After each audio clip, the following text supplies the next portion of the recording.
সত্য এই যে আনন্দে ভরপুর সুন্দরপুর। আশ্চর্য না সত্য এই যে আনন্দে ভরপুর।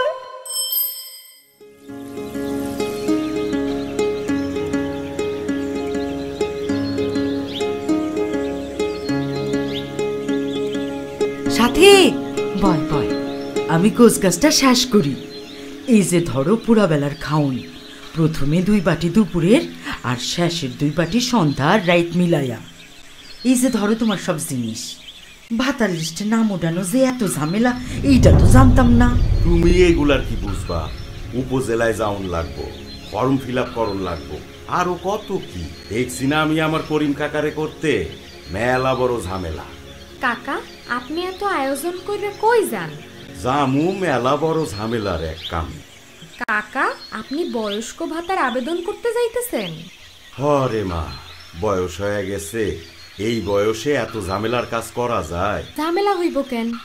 আর এইটা তো আপনি ঘরে বইসাই করতে পারবেন, কোথাও যাইতেও হইব না। কোথাও যাইতে হইব না? কও কি এইগুলা সাথী? কেমনে? কাকা, আপনার অ্যান্ড্রয়েড মোবাইল আছে না? এইটা না, দাঁড়ান, আমার মোবাইল দিয়েই করতেছি।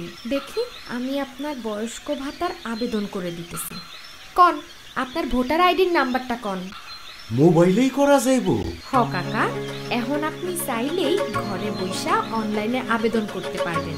দেখি, আপনার কার্ডটা দেন। এই তো, আপনার সব তথ্য চলে আসছে। এইবার আপনার মোবাইল নাম্বারটা কন। এই যে হয়ে গেল আপনার আবেদনের কাজ। এবার সমাজসেবা অফিসে যায়া খোঁজ নিলেই হইব। তা কয় টাকা দেওয়ান লাগবো সাথী? টাকা? কিসের টাকা? শোনেন কাকা, সরকার বিনামূল্যে এই অনলাইন আবেদন ও ভাতা প্রাপ্তির ব্যবস্থা করছে, তাই আবেদনের জন্য কোনো টাকার দরকার হয় না। বাহ, এইটা তো দেখি মেলা সোজা। একটু উপকার করলাম। এবার নেও, অনলাইন নাকি কিসে যেন আসার বিচ্ছা দিবা? এখন খালি কয়েকটা ছবি নিয়ে যাই, বাড়ির যাইয়া সব করমনে। ঘরে বসে অনলাইনে ভাতার আবেদন করুন।